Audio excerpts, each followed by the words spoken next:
আওয়ামী লীগ হয়তো এমন ভাবে ফেরত আসবে আপনাদেরকে কিয়ামত পর্যন্ত নিষেধাজ্ঞা দিয়ে দিতে পারে।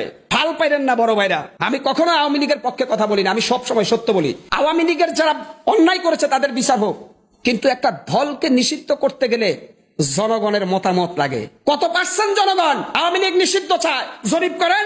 এই আওয়ামী লীগ মাওলানা আব্দুল হামিদ খান ভাসানীর আওয়ামী লীগ, এই আওয়ামী লীগ ৭১-এর আওয়ামী লীগ, এই আওয়ামী লীগ স্বাধীনতার আওয়ামী লীগ।